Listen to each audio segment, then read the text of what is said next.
Ok, vamos lá. Está de volta aqui Maringoni. Olha a diferença, né? Enquanto os irmãos Batista não saem do Palácio do Planalto, enquanto o André Esteves não sai lá da frequência no Palácio do Planalto, no Ministério da Fazenda, aqui quem não sai é Gilberto Maringoni. Então, cada um escolhe com quem faz seus encontros. Eu prefiro o nosso encontro com o camarada Gilberto Maringoni. Bom dia, Maringoni. Mauro, você me faz amanhecer rindo, é com a música, como é que é? O Rio Amanheceu Cantando, né? Aquela música clássica, acho que é do Braguinha. Você me faz amanhecer rindo com essas coisas. Você está bem? Eu tô bem, graças a Você Deus. está sempre bem. Aí em Parnaíba é difícil não ficar bem, né? Delícia, delícia. Camarada, vamos continuar. Ontem nós falamos de Argentina, falamos até um pouco também dos 50 anos, né, do assassinato de Vladimir Herzog, da celebração bonita que teve na Catedral da Sé, em São Paulo. Hoje vamos falar sobre Brasil, e eu queria, então, começar eventualmente, a nossa manchete está vinculando o Brasil e a Argentina, né, essa festa, né, a euforia das burguesias dos dois países, e burguesia estadunidense também, com a vitória do Milei e com o resultado do encontro Lula-Trump. Então, eu queria te pedir para falar mais de Lula-Trump, mas se quiser ainda ecoar a situação da Argentina, fique à vontade.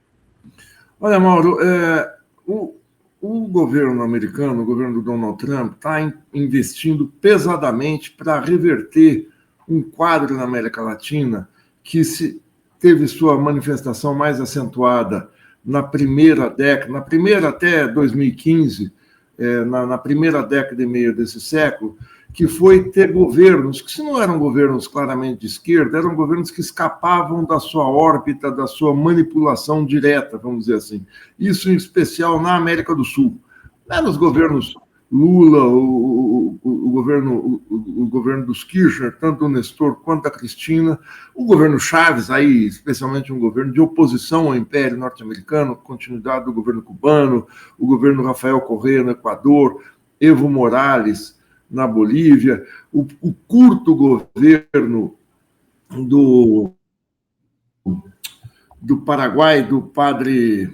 meu Deus, não escapa agora, os governos da Frente Ampla do Uruguai, o governo da Concertação no Chile. Enfim, a América Latina estava vivendo um momento de fermentação política, muito porque a diplomacia dos Estados Unidos estava voltada para a guerra ao terror. Isso a partir do governo George Bush Filho, a partir do ataque às Torres Gêmeas. O principal da política externa norte-americana foi deslocada para o Oriente Médio, para a Ásia, para a invasão do Iraque, para as questões, mais tarde, um pouco da Líbia, para a invasão do Afeganistão que eles fizeram, para a ocupação, para os ataques no Afeganistão. Enfim, foi uma espécie de hiato, se não hiato, mas o momento em que os Estados Unidos não investiram tão pesadamente na América Latina. Investir, eu quero dizer, investir no controle. O governo começa uma aproximação maior do governo Biden com o governo Lula, mas de uma forma aí de convergência de propósitos. O governo, a morte do Chaves a partir de 2013, a derrota da Cristina Kirchner para o Maurício Macri em 2015, o golpe contra Dilma, começam a reverter esse quadro. Na situação que a gente está agora. Agora o Trump não quer meias conversas, não quer ambiguidades, ele quer recolocar a América Latina sob seu comando. Por trás disso, como pano de fundo, a história é longa, eu estou aqui resumindo muito, existe o seguinte: buscar impedir que a China continue essa disputa hegemônica que tem com os Estados Unidos no mundo, especialmente nos terrenos comerciais, nos terrenos de investimento, no terreno de influência política, nova Rota da Seda, BRICS e tal. E o objetivo maior do Trump é tirar a China como investidor e como parceiro econômico, parceiro comercial dos países da América Latina. É muito difícil fazer isso, porque a China é hoje o maior parceiro comercial de quase todos os países da América Latina, com poucas exceções, pouquíssimas exceções. Mas esse é o objetivo na Argentina, Esse é o objetivo no Brasil, esse é o objetivo na maioria dos países. Agora, para isso, ele precisa retomar a hegemonia no seu quintal, onde desde a virada do século XIX para o século XX, ou até antes, ele domina a política regional. E essa é a bússola pela qual a gente tem que examinar a eleição argentina.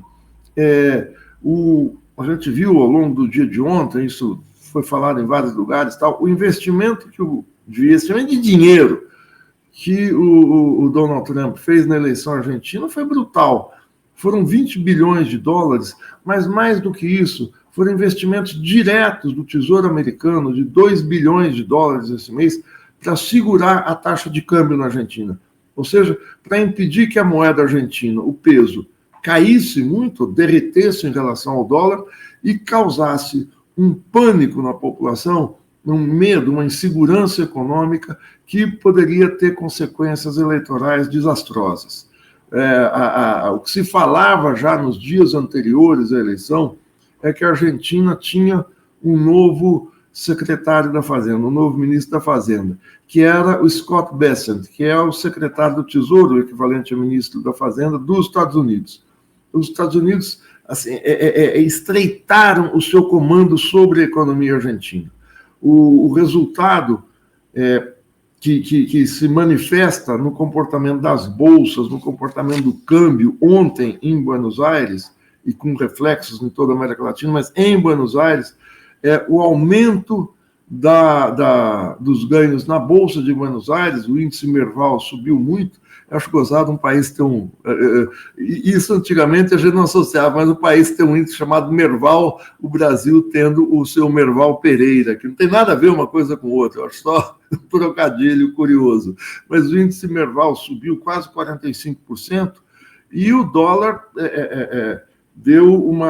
o peso se valorizou, mas em especial as declarações dos chefes do sistema financeiro, de representantes, foi de entusiasmo com a vitória do Milei, mas o entusiasmo seguinte: agora Milei pode fazer as reformas necessárias, as reformas para darem segurança jurídica, política aos chamados investimentos, entre muitas aspas.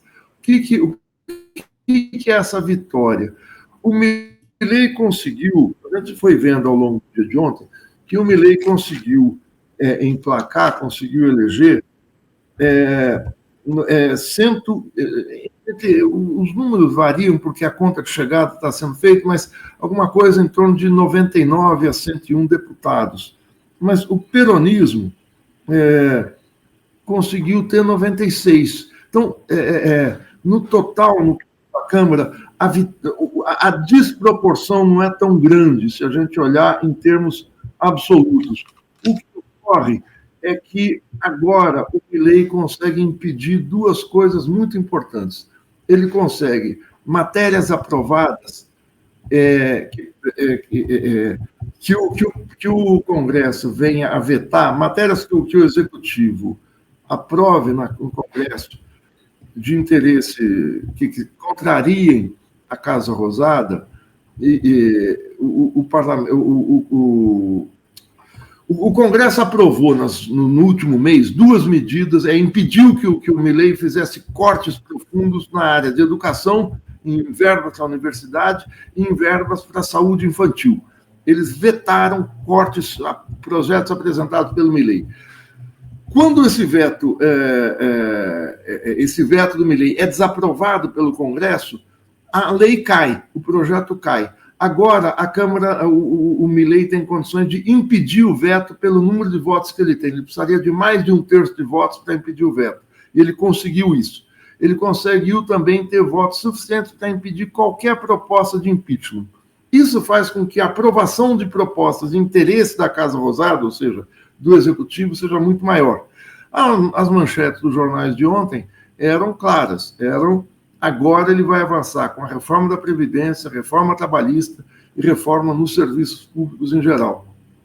O que vem aí é motosserra 4.0. Hoje, o jornal Página 12, que é um jornal próximo ao peronismo, soltou uma capa muito interessante. Eu te mandei ontem... Mostrei aqui já.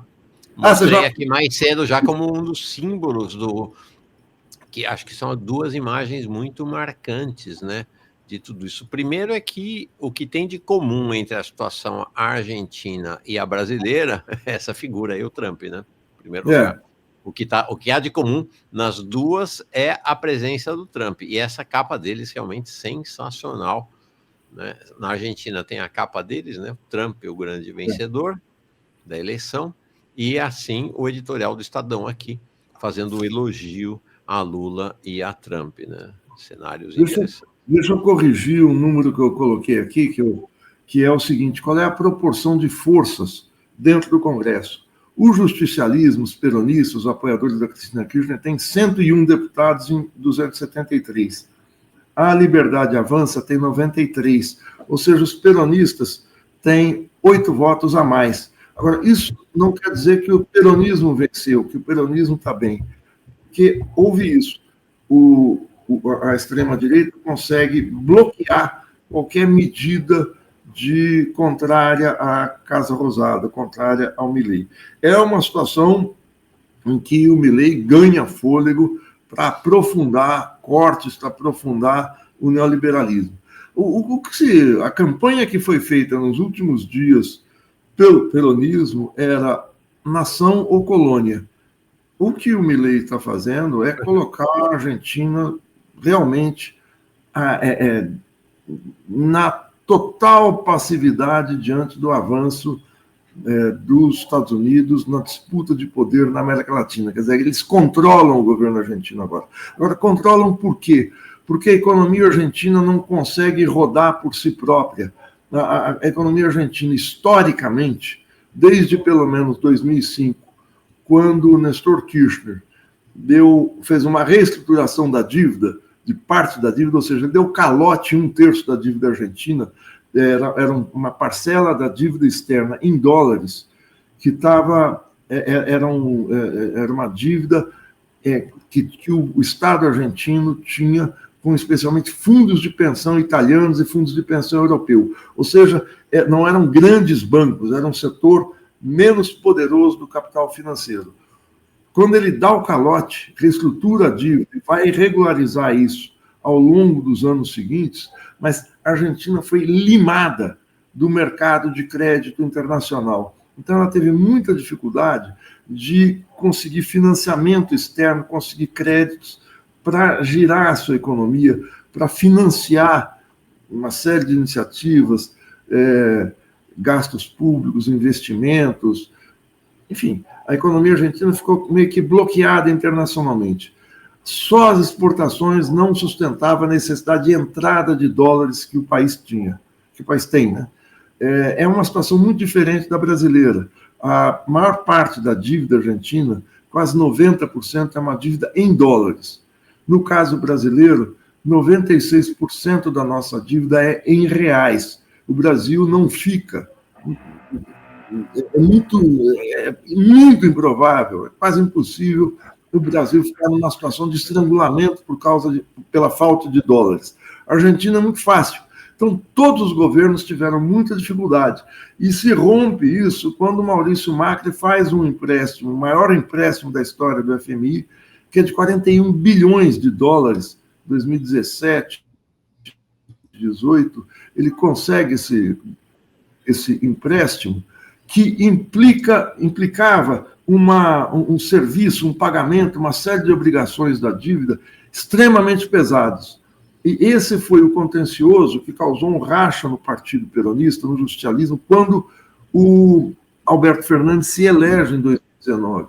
Ele se elege e a Cristina Kirchner bate de frente, dizendo que tem que reestruturar essa dívida. Não é possível o Estado se manter com esse nível de compromisso, de pagamento de juros, serviço da dívida ao Fundo Monetário Internacional.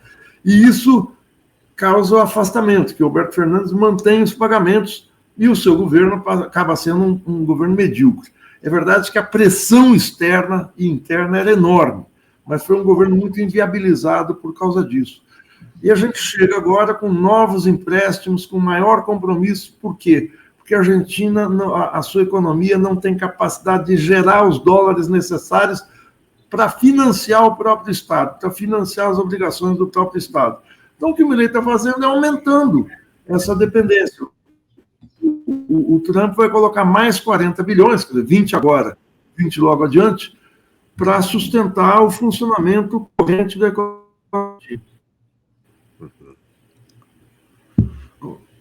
Foi. A perspectiva para a Argentina é uma perspectiva muito... Oi? Alô? Oi. Tinha dado uma falhada aqui, você voltou. Maringoni? Ah, tá. Voltou. Eu fui tentar tirar um som aqui do... Voltou? Tá certo. Então é isso, quer dizer, é uma economia que não consegue andar com as pernas. Mas, Maringoni, o que seria esperável, ou talvez fosse esperável, é que você tem esse cenário que você descreveu da economia argentina, da política econômica e da economia política na Argentina. Você traçou esse panorama lá atrás, né, através da onda cor-de-rosa, né, que é a onda lá do início do século dos governos social-democratas de centro-esquerda aqui na América Latina, mas não seria esperável que o governo Lula fosse uma contraface, operasse numa contramão completa em relação ao governo que tem uma opção radicalmente neoliberal como o governo Milei? E o que você vê é que a política econômica, você tem essa diferença básica, importantíssima, né, em relação à questão externa, em relação ao endividamento externo da Argentina, que não tem no caso do Brasil. Mas do ponto de vista da política econômica interna, não tem grandes diferenças entre o governo Milei e o governo Lula. O esperável seria que o governo Lula operasse na contramão, né, da operação do governo Milei, ou vice-versa.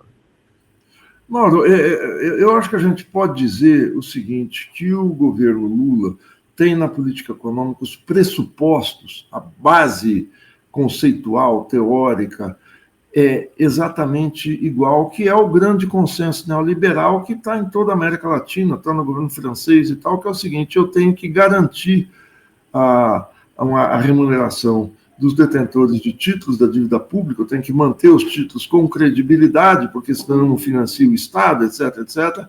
Mas a aplicação disso na Argentina e no Brasil é diferente. Na Argentina, ela é uma política de choque, uma política abrupta. No Brasil, não. Eu não estou querendo aliviar, dizer que é diferente, não. O pressuposto é exatamente o mesmo. Tanto que o Haddad deu uma entrevista em julho, eu me lembro que você comentou aqui, que ele dizia o seguinte, que ele lamentava que na Argentina o ajuste estivesse provocando tamanha comoção social, alta do desemprego, corte de pensões, corte na saúde pública e tal. Mas, em momento algum, ele fez uma crítica de conjunto ao modelo, porque o modelo vai na mesma direção.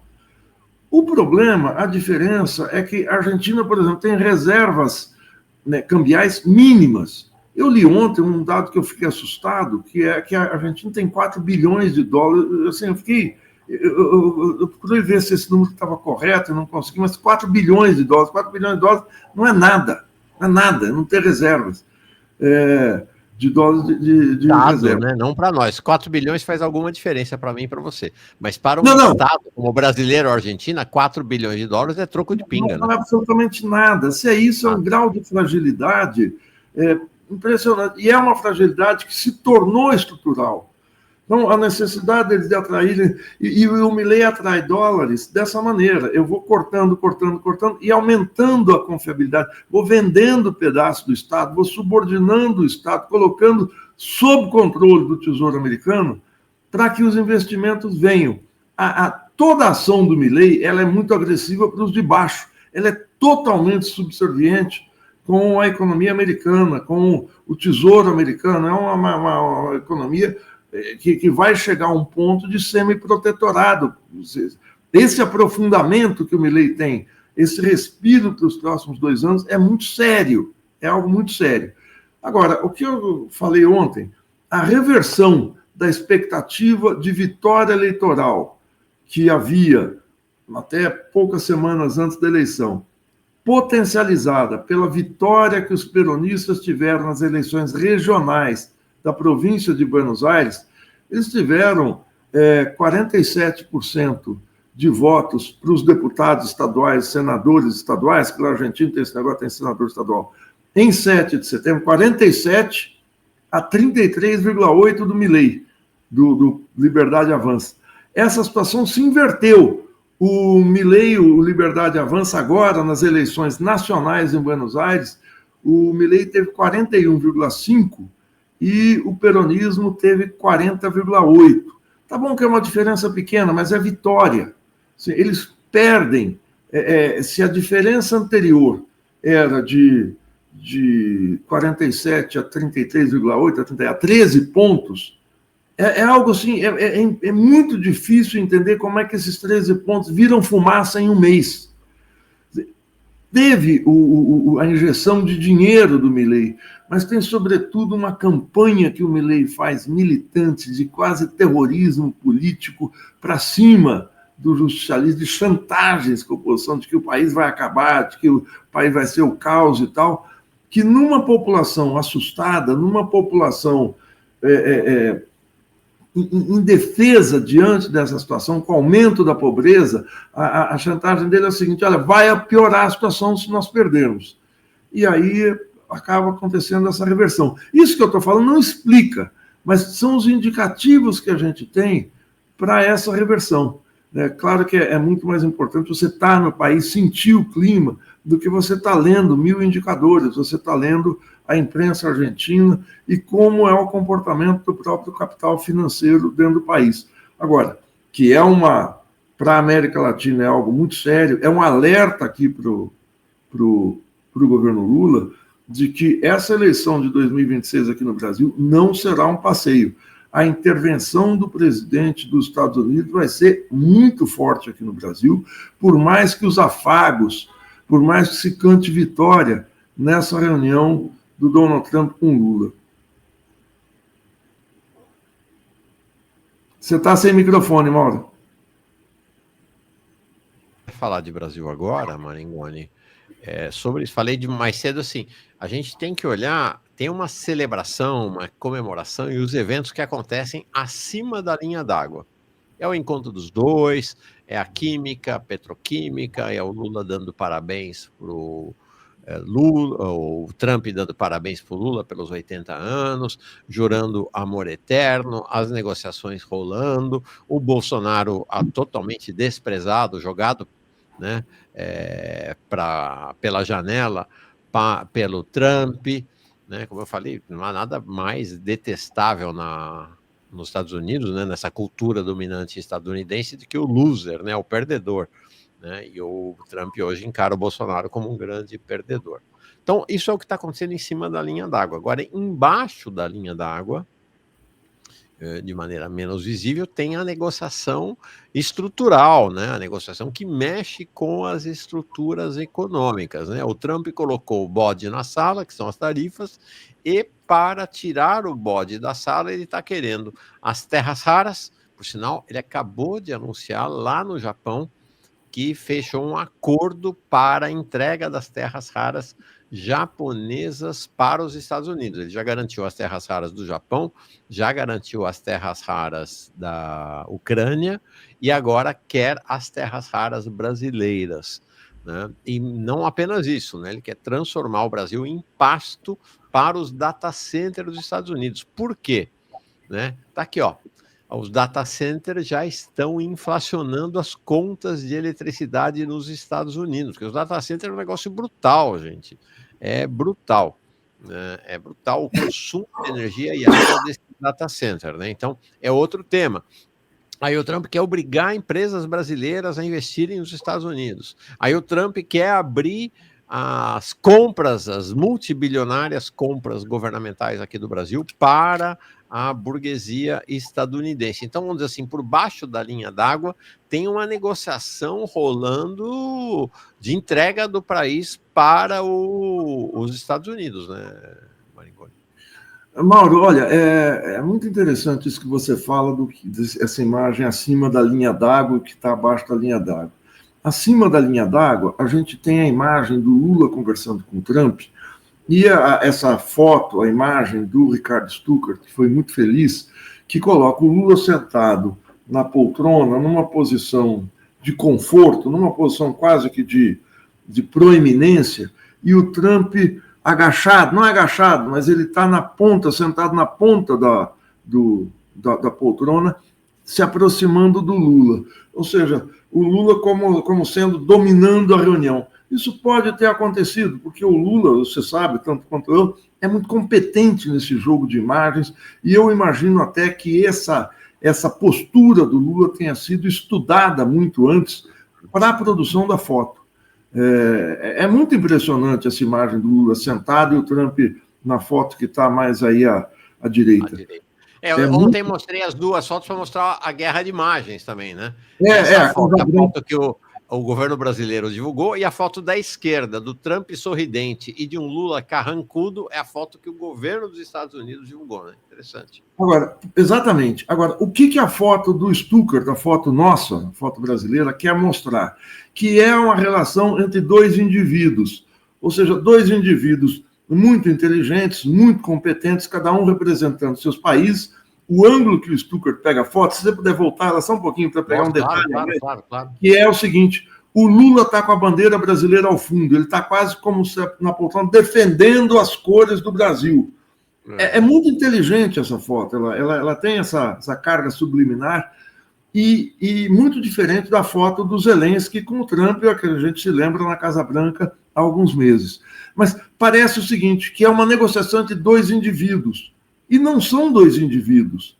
É uma negociação entre a potência hegemônica no mundo, a superpotência, que é capaz de deslocar um porta-aviões do Oriente Médio, o maior porta-aviões do mundo, tem 333 metros, ou seja, 3 quarteirões, o tamanho, pode embarcar 70 aviões. É uma potência. Só esse porta-aviões já é uma guarnição militar de razoável porte. Agora, é o líder de uma potência desse tipo, é o líder da potência que tem o maior PIB do mundo, é o líder da potência que pode intervir simultaneamente em vários lugares do globo, sentado com o líder de um país importante, mas não deixa de ser um país da periferia. Quando eu digo um país da periferia, eu não estou desprezando o Brasil, eu estou usando uma classificação que a CEPAL, que o Celso Furtado, que o Tebet, que era usado desde os anos 50 na economia, que é o país que está fora do clube dos países mais industrializados, mais ricos do mundo. O Brasil é um país da semi-periferia, vá lá, mas é um país que não é hegemônico, sequer no nosso continente, sequer na América do Sul mais. Então, a desproporção é brutal. É o líder do império e o líder de um país, negociando bilateralmente. Eles não estão negociando na Assembleia Geral da ONU, onde o Lula poderia formar uma coalizão de países para enfrentar a Casa Branca, para enfrentar o Donald Trump. Isso faz com que toda negociação não seja, na verdade, uma negociação. Não é verdade que está havendo uma negociação. Essa negociação é o seguinte: ou você recua ou você recua. Por quê? Se a gente pegar o quadro anterior, os Estados Unidos tinham barreiras tarifárias, cobravam tarifas entre 7%, 8% e 12%, uma média de 10% das tarifas nas importações. Isso varia de acordo com o produto, tem produtos que têm 4,5% de tarifa, tal, mas são tarifas, para o padrão que o Trump colocou, relativamente baixas. Unilateralmente, sem consultar ninguém, ele aumenta para 50%. E aí ele cria um contencioso. Quando se fala é preciso haver um entendimento, o entendimento é o seguinte: você tem que baixar a tarifa aí, você do outro lado baixa as tarifas, não tem razão, não houve contencioso algum, houve uma agressão tarifária. Quando o Trump senta para negociar, para ver as bases da negociação, o que ele quer? Tá bom, eu baixo a tarifa, mas você vai recuar nas terras raras, você vai recuar, abrir as suas compras governamentais, você vai colocar data centers no seu país, você vai fazer investimentos em dólar nas suas empresas no meu país. Ou seja, é uma negociação de ganha-ganha para o Trump, ele não tem o que perder. Não sei se eu sou claro, é uma negociação para o Brasil recuar, não há possibilidade alguma de haver uma negociação do Trump baixar as tarifas sem contrapartida. A situação anterior foi artificialmente modificada. Então, não é uma conversa entre iguais. É uma conversa em que o Trump está, embora a foto não mostre isso, mas o governo americano está com o pé no pescoço do governo brasileiro, por mais hábil, digno, tudo isso que está se falando, eu não quero me contrapor diretamente, eu vou me contrapor, mas não essa reunião específica, mas é a reunião do recuo. É o que ele fez com a Europa, o que ele tenta fazer com a China, o que ele tenta fazer com qualquer país é impor recuos. Eu boto a faca no pescoço com as tarifas e você recua. Eu boto minha armada, minha marinha nas costas do seu país e você recua. Não é uma coisa democraticamente vamos recuar. Até porque todas essas negociações estão sendo feitas por fora do que resta da institucionalidade do direito internacional. Uma negociação desse tipo podia ser feita na ONU, na OMC. O Trump chutou essas organizações por um motivo sério para ele. Ele não quer ficar discutindo com um conjunto de países em que fica aquele ruído, aquela algaravia, todo mundo intervém, vai um na tribuna da ONU, fala do imperialismo, o outro fala da exploração. Não, eu vou discutir bilateralmente com você. Eu, superpotência, e você pode fazer a pose que quiser na sua cadeira. Não estou criticando Lula, estou dizendo que qualquer país não consegue enfrentar. Nenhum país consegue. A Europa não conseguiu. E teve uma postura vergonhosa. Apesar dessa postura de momento, de imagem. Essa reunião ocorre ao mesmo tempo em que os Estados Unidos estão ameaçando invadir a Venezuela e a Colômbia, que estão cometendo assassinatos no Mar do Caribe e agora no Pacífico. Então, é algo brutalmente desigual que demandaria uma articulação da América Latina. Quando o Lula diz, eu quero, pelos relatos da reunião, que até agora a gente não sabe claramente o que está na mesa, que ele se dispõe a ser mediador entre Estados Unidos e Venezuela, tem dois absurdos aí nessa frase. Primeiro, que ele perdeu totalmente o diálogo com Nicolás Maduro, depois dessa inominável iniciativa que teve de não reconhecer as eleições, de impedir a entrada da Venezuela no BRICS. Para você mediar, você precisa pelo menos ter confiança dos dois lados. O Brasil não tem nenhuma da Venezuela. É um parceiro inconfiável. A segunda questão é que não há negociação possível se eu coloco o meu navio de guerra, meu porta-aviões, ou seja, se eu coloco uma pistola na sua testa, Mauro, e falo, vamos negociar, você vai falar, vamos, né? Mas não é uma negociação. É para a Venezuela recuar. Qual é o recuo que o Trump quer? Que o Maduro saia do poder. Eu duvido que vai haver invasão, mas vai haver uma pressão brutal para a Venezuela sair do poder, e todo o cerco feito aí com o Prêmio Nobel da Paz está nessa lógica imperial dos Estados Unidos. Você vê, Mauro, eles têm o recurso de pegar um prêmio Nobel lá da Noruega e colocar a favor deles. O Brasil não tem. Então, isso eu lembro, é uma frase de um artigo do Zé Luiz Fiore, professor da Economia Política da FRJ. Não há paridade de forças possível enquanto você tem de um lado um país e de outro um império. É outra coisa, é outra proporção, outra qualidade de qualidade, eu digo assim, outra característica de intervenção internacional. Muito interessante isso que você está trazendo, e aí queria te propor uma reflexão, não estava combinado, tá, gente? Que é assim, essa coisa assim da decadência dos Estados Unidos e do crescimento da Argentina, e vai, às vezes, inclusive, dá a impressão de que a China, né, decadência dos Estados Unidos versus a ascensão da China, dá a impressão, às vezes, de que a China já é a dominante. Mas o PIB estadunidense é de mais de 30 trilhões. O da China é 19 ainda. Né? Ainda é 19, um pouco mais da metade. Né? Do ponto de vista de força militar, a força militar estadunidense ainda sobrepuja muito a força chinesa. E aí a gente tem um discurso nesse campo progressista internacional, não apenas nacional, em que o foco é na decadência do Império Americano. E esse foco talvez não tenha nos levado a ilusões, ou tenha levado alguns setores a ilusões em relação ao estágio dessa decadência e à força real dos Estados Unidos? Mauro, o que você coloca é central no debate que está acontecendo agora em vários fóruns internacionais. Porque é o seguinte, uma coisa é saber se os Estados Unidos estão perdendo o poder global, ou seja, a sua proeminência em várias áreas. Os Estados Unidos não estão perdendo o poder, isso não está em questão agora. O que está em questão é a hegemonia estadunidense. Ah, mas qual é a diferença? Tem diferença. A hegemonia, e aí eu vou, sem querer ser pedante, mas acho que isso aí todo mundo que está nos assistindo conhece, a hegemonia é uma capacidade que você tem de ser uma espécie de liderança moral de um grupo político, de uma coletividade. Como é que isso é obtido? No terreno interno, isso foi estudado pelo Gramsci há 100 anos na situação italiana, como é que você vai ganhando força, poder na sociedade? Você ganha de duas formas. Você ganha pela força, ou seja, pela coação, eu tendo um exército maior que o seu, eu tendo uma força militar, uma força armada maior que a sua, mas só isso não basta.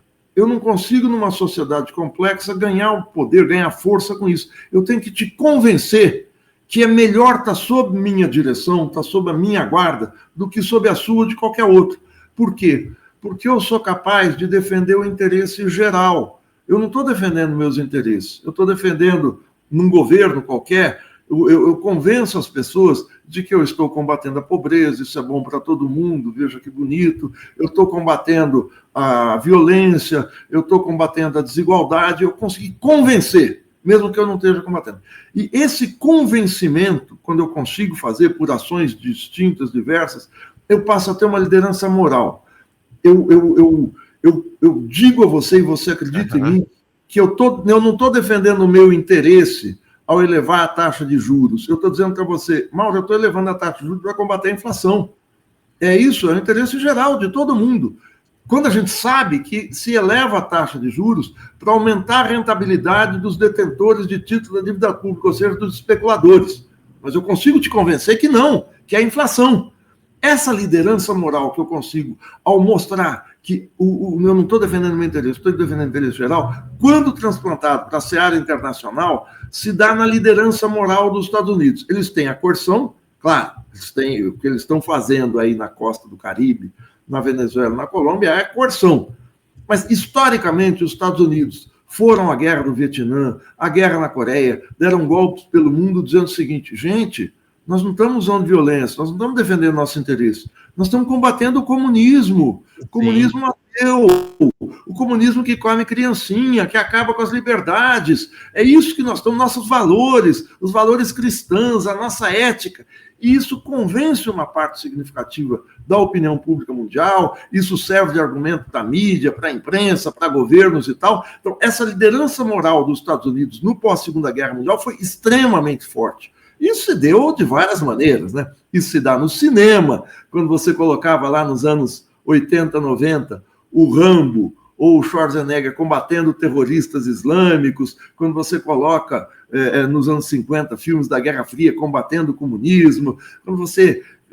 O modo de vida americano se espalha pelo mundo porque ele é muito mais prático. Eu uso aqui uma camiseta, t-shirt, que eu não preciso passar, eu visto, uma calça jeans que eu posso usar vários dias sem lavar porque ela não aparenta estar suja. Ou seja, esse modo de vida que está nas coisas mais simples, na calça, na camiseta que eu uso, até os valores que eu estou defendendo, fazem parte dessa liderança moral dos Estados Unidos.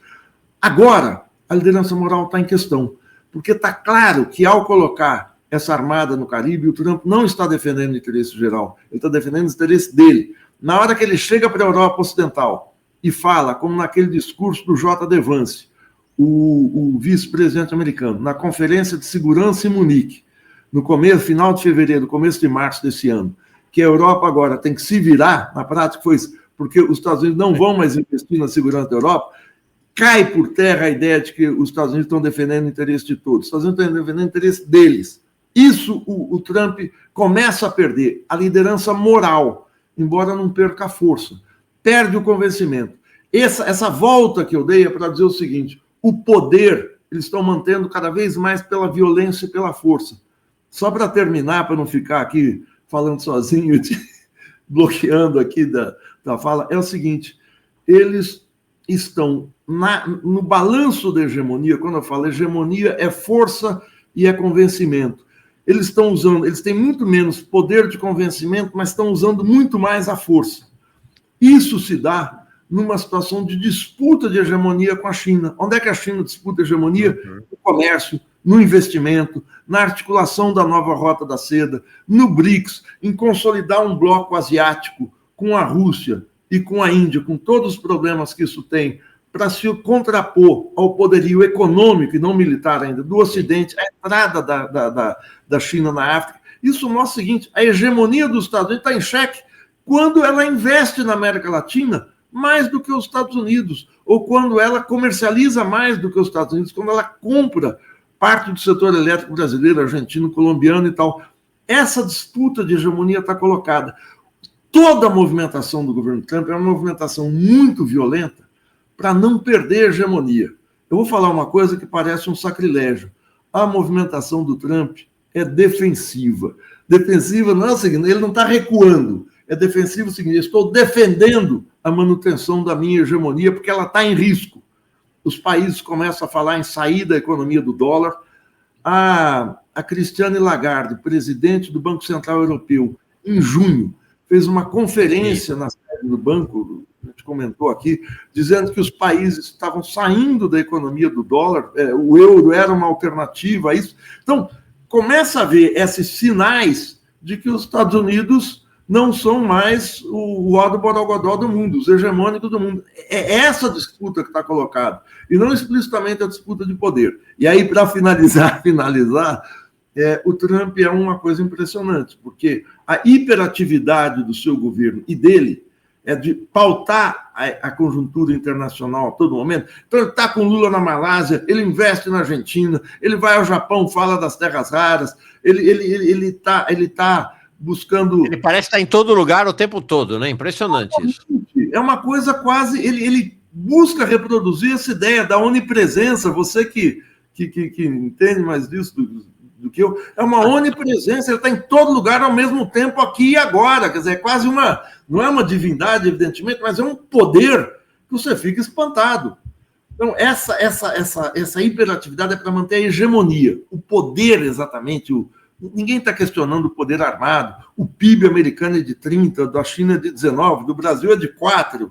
Mas o investimento americano em defesa, ou seja, em guerra, como ele gosta de colocar agora, a Denise Gentil fez um artigo muito legal, mostrando o seguinte: o investimento, se a gente coloca o investimento americano na base 100, quer dizer, metade, hoje... No início do século XX, agora, o investimento chinês e americano, o investimento militar, estava abaixo de 10%, o total, 10% do americano. Hoje, soma o investimento militar chinês e russo, está em 48% do investimento americano. Ainda é metade, ou seja, mas subiu demais em 25 anos. Mas não faz ainda frente a esse tremendo poderio militar. Então, eles ainda são a potência hegemônica, embora isso esteja em questão em toda parte. Mas, na boa maioria dos países, eles estão com unhas e dentes defendendo o seu lugar no mundo. Desculpa me estender assim. Tá fantástico, fantástico. Se eu entendi bem, o que você está dizendo o Trump arquiva a política do soft power para governar ou para manter relações internacionais na base da intimidação aberta, e com relativo sucesso, né? E está tendo sucesso. O presidente dos Estados Unidos, o Theodore Roosevelt, que era tio do Franklin Roosevelt, o Theodore Roosevelt governou os Estados Unidos de 1901, ele se elegeu em 1900 a 1909, por 2 mandatos. Era um republicano ultra-reacionário, e ele tinha aquela política do corolário Roosevelt, que se chamava, mas que foi popularizado com a frase em inglês: "Speak softly and carry a big stick." Fale manso, mas leve um grande porrete na mão. Mas leve um grande porrete. O Roosevelt tinha isso. Ele falava manso com quem for, mas ele tinha o porrete como mecanismo essencial num tempo em que a mídia, em que a capacidade de convencimento não era tão grande como agora. O Trump parece reproduzir o que era o Ted Roosevelt há 120 anos. Só que sem fala mansa, né? A fala já é o brandindo do porrete, né? Impressionante. Ele até chega no Lula falando manso, até chega num e no outro falando, mas o Parabéns, porrete 80 é muito anos. maior. Hã? Parabéns, 80 anos. Eu gosto dele, né? Exatamente. Do Xi Jinping. Nossa, gosto muito do Xi Jinping. Essa coisa dele, né? Química, porque isso faz parte do espetáculo, você fulanizar as relações internacionais como se fosse desejo de um ou de outro, como se por trás não tivesse a coisa imensa. Eu queria fazer uma charge, mas eu não consegui fazer o desenho, que era o seguinte, a cena do Lula com o Trump, sentadinhos nas cadeiras e tal, e atrás dele a sombra do imenso porta-aviões, que se perdia de vista na charge. Sensacional.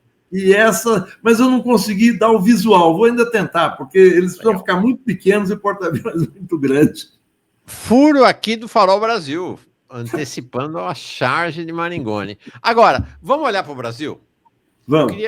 Porque você falou o seguinte, é bom olhar a história da América Latina da onda cor-de-rosa do início do século.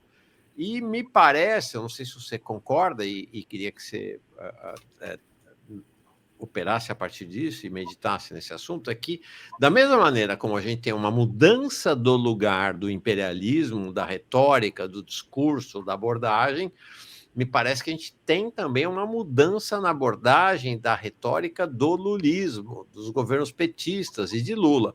Lula abandona a pretensão que ele teve de ser o líder da América Latina, ser o representante da América Latina, para se voltar única e exclusivamente para o Brasil.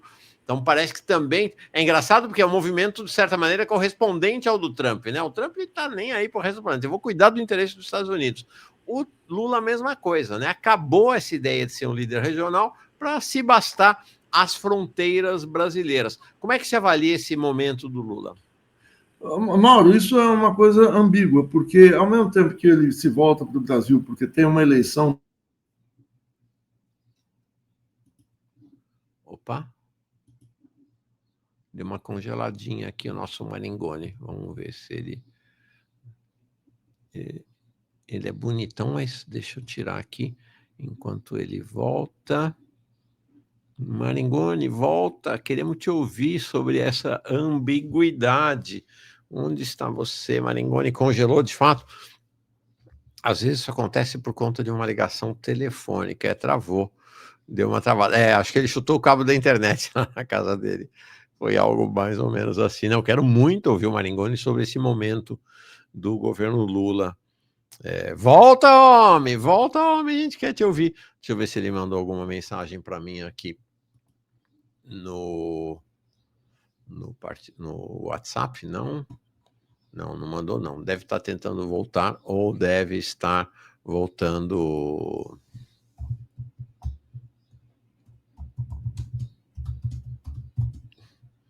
Tá aqui, ele está digitando para mim. Vamos ver o que rolou aqui.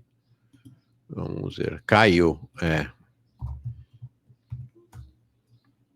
Caiu. Vamos ver agora se ele volta. Ele está voltando. Mauro, tá gostando do litoral do Piauí? Gente, isso aqui é uma maravilha. O Piauí, eu tô adorando o Piauí. Além do que o Piauí tem uma bebida aqui, eu tô viciado. Eu sempre gostei. Todas as vezes que eu vim para cá, eu sempre tomei, que é cajuína, gente. Cajuína é a coisa mais maravilhosa do planeta Terra, e o Piauí é a terra da cajuína. É a terra da cajuína, é um negócio, uma cajuína muito gelada, é algo dos deuses ou das deusas, conforme preferir. Estou pedindo para o Maringoni voltar, estou dando uma embromation aqui, uma enrolada, enquanto o Maringoni não volta. Maringoni, volta, quero saber dessa avaliação sobre o novo momento, o que é Lula 3, a cajuína cristalina em Teresina, mas eu acho que ela cristaliza mais mesmo em Parnaíba, né, do que em Teresina. O Eric aqui dizendo cajuína é bom demais. Não, é um negócio, amo cajuína. Se eu não estou cozinhando aqui, estou cozinhando. Por enquanto, ainda menos. Salsinis perguntando, o que é cajuína? Cajuína é uma bebida feita a partir do caju, da castanha, né, do caju. É uma coisa maravilhosa, maravilhosa. Voltou. Maringoni está voltando aqui. Vamos saber de Maringoni que história é essa de ambiguidade. O que há de ambíguo nesse Lula 3?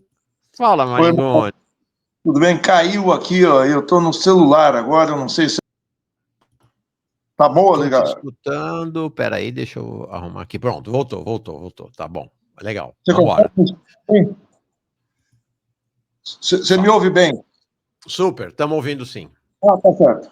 Então, bom, caiu aqui a rede. É o seguinte, a ambiguidade se dá nos seguintes termos. O Lula está voltado para o Brasil, mas a conduta dele internacional é ambígua. Ambígua pelo seguinte, ele manda uma mensagem dupla sobre essas alianças internacionais. Por exemplo, não está claro como é que o Lula está negociando com o Trump, se ele está se articulando com a China, se ele busca nisso, se afastar da China, quer dizer, como é que vão ficar as alianças que o Brasil tem construído ao longo desse terceiro mandato, essa aproximação do BRICS, se vai se afastar ou não nessa negociação dos Estados Unidos. Esse próprio comportamento do presidente brasileiro, do governo brasileiro na América Latina, em especial com a Venezuela, essa conduta hesitante com a Venezuela, essa conduta dúbia em relação às ditaduras no continente, a ditadura no Equador do Gustavo Noboa, em relação ao golpe no Peru. A gente precisa... Ele está voltado para o Brasil. Eu não sei a defesa das terras raras, como é que vai ficar. Eu não sei como é que vai ficar a questão dos data centers. Se o Lula aprovar os data centers e aprovar a cessão das terras raras para o Donald Trump, para os Estados Unidos, não tem defesa nacional alguma. Então a gente precisa ainda ver como é que vai ficar essa volta do Lula para o país. Eu acho muito mais uma volta eleitoral do que uma volta estrutural, que ele está fazendo um giro político real. É isso que eu... Perfeito. Agora, para encerrar, eu queria colocar a seguinte questão para você, porque me pareceu bastante significativo isso, eu mostrei mais cedo, porque ao contrário do que afirma segmentos do PT, inclusive da própria esquerda do PT, qual é a tese deles, né?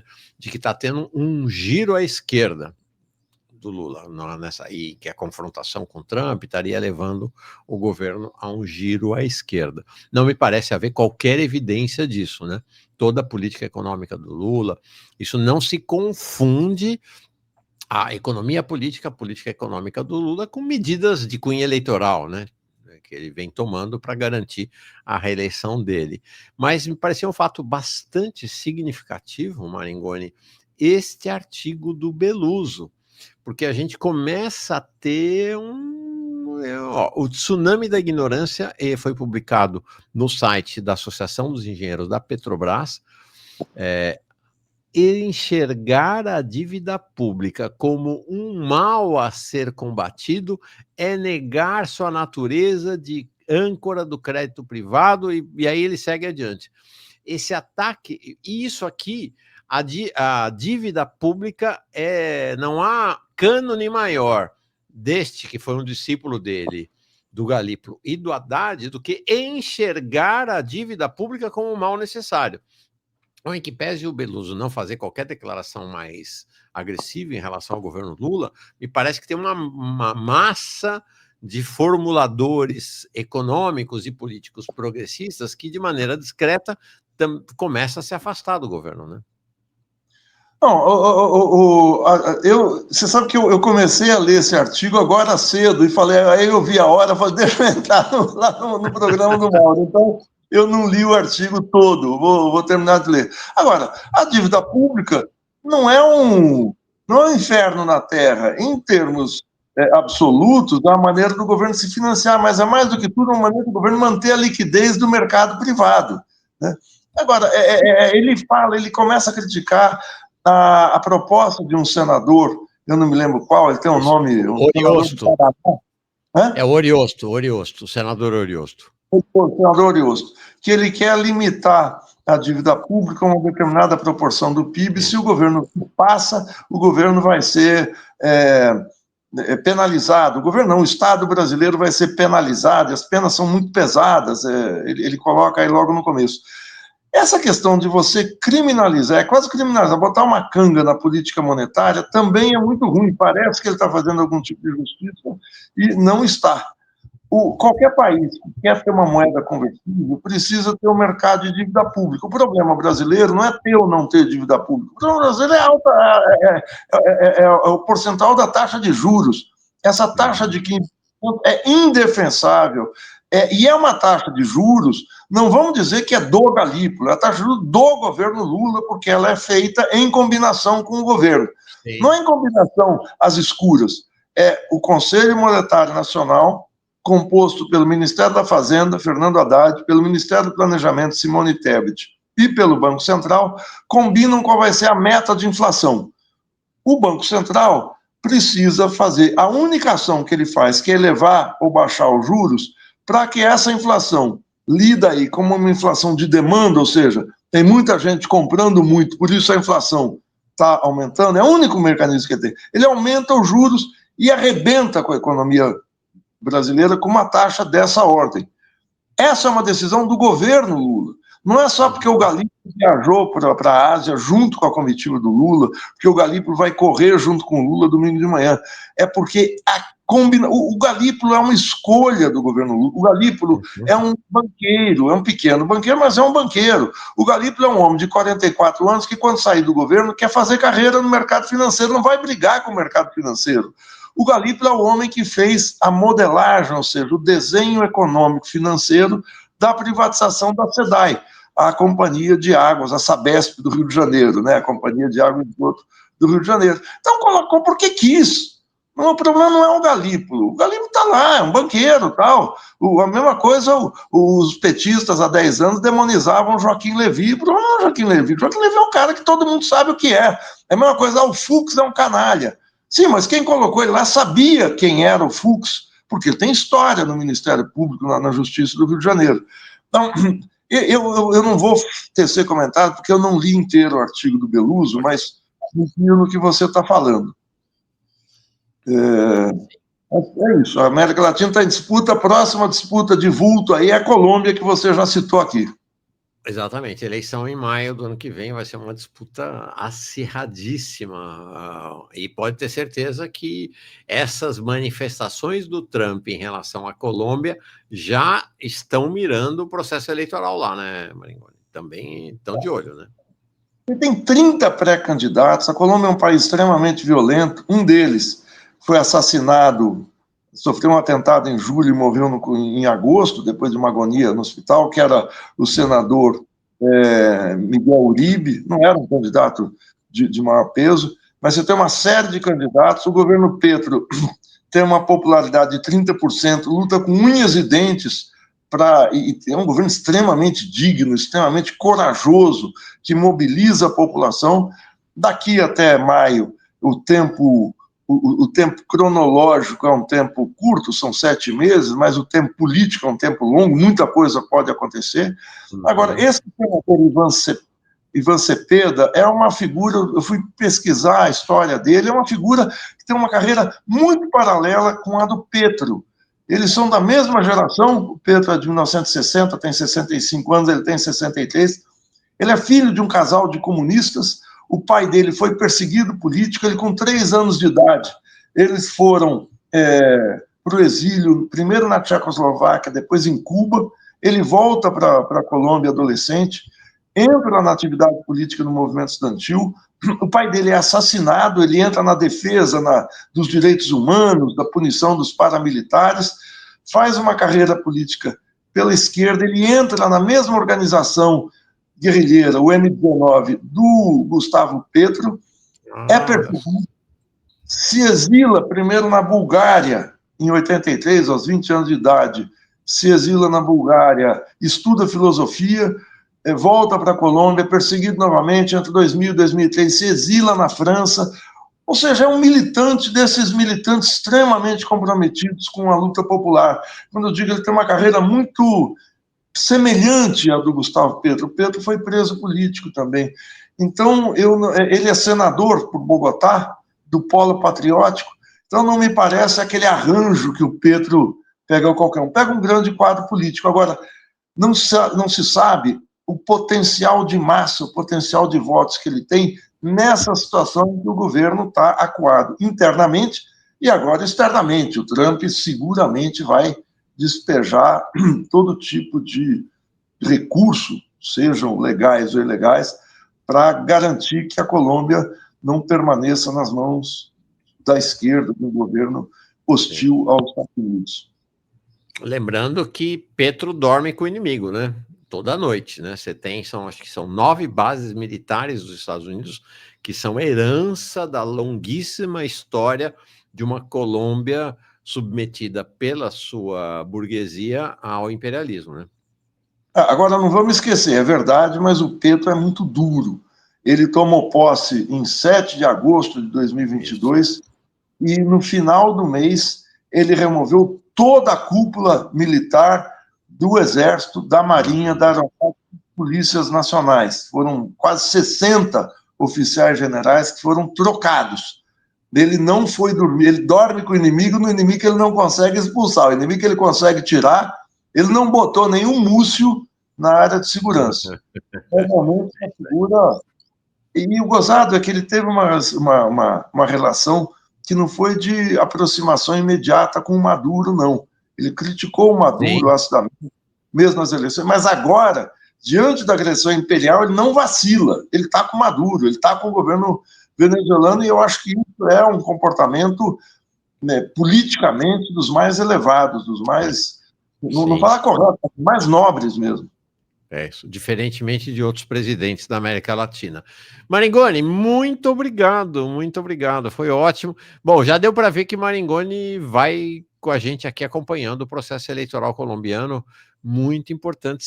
Vai que vai que o Petro e o Cepeda ganham as eleições lá, isso vai ser, vai ser uma grande festa mundial da esquerda. Obrigado, Maringoni. Grande abraço, boa semana para ti. Obrigado, hein? Obrigado 2 vezes, né? Ontem e hoje. Amanhã você volta ou não? Mauro, é que o salário que você me paga é fabuloso aqui. Eu não vou nem revelar para as pessoas, eu tenho medo de sequestro depois. Um grande abraço, querido. Obrigado, viu? Obrigado demais.